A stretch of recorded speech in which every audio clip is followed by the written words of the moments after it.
Hello friends, আমি চলে এসেছি কার্তিকের নতুন চ্যানেল টু সাইড কিচেনে। আজকে একটা নতুন রেসিপি নিয়ে। আজকে রেসিপি হচ্ছে খুদের চালের ভাত।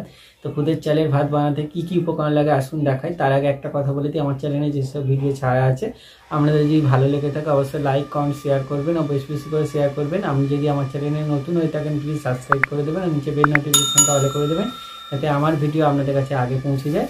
তাহলে চলুন খুদের চালের ভাত বানাতে কি কি উপকরণ লাগে আসুন দেখাই।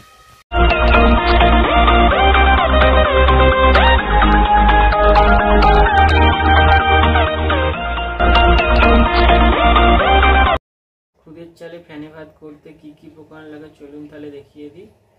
এখানে আমি খুদের চাল নিয়ে নিয়েছি, ভালো করে ধুয়ে নিয়েছি। আর আলু ভর্তা বানানোর জন্য 3টে আলুকে ছাড়িয়ে ধুয়ে নিয়েছি।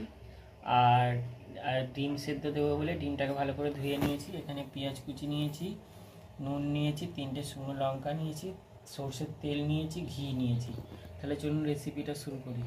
গ্যাসটা জ্বেলে কড়াটা বসিয়ে দিয়েছি, কড়াতে জল দিয়ে দিয়েছি। এবার আলুগুলো আগে দিয়ে দেবো। জলটা একটু ফুটে যাক, তারপর চালটা দেব। জলটা ফুটে গেছে, আমি এবার চালটা দিয়ে দেবো। চালটা দিয়ে দিয়েছি, একটু নেড়ে ছেড়ে দেবো। চালটা ভালো করে ফুটিয়ে সেদ্ধ করে নেবো। আর ভাতটা একটু ফুটে গেলে তারপর ডিমটা দেবো। ভাতটা ফুটে গেছে, অনেকটা ভাতটা হয়ে গেছে। আমি এবার এর মধ্যে ডিমটা দিয়ে দেবো। ডিমটা দিয়ে দেবো।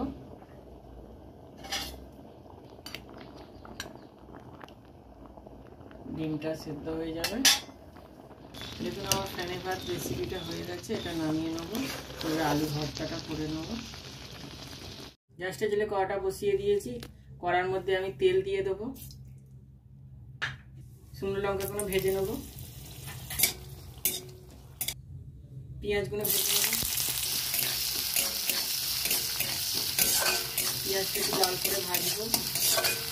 পেঁয়াজটা ভাজা হয়ে গেছে, তুলে নেবো। খুদের চালের ভাত রেসিপিটা রেডি হয়ে গেছে আমার। এই রেসিপিটা যদি আপনাদের ভালো লেগে থাকে অবশ্যই লাইক কমেন্ট শেয়ার করবেন ও বেশি বেশি করে শেয়ার করবেন। আর প্লিজ সাবস্ক্রাইব করে দেবেন, আমাদের পাশে থাকবেন। চলুন তাহলে দেখা হচ্ছে নেক্সট ভিডিওতে।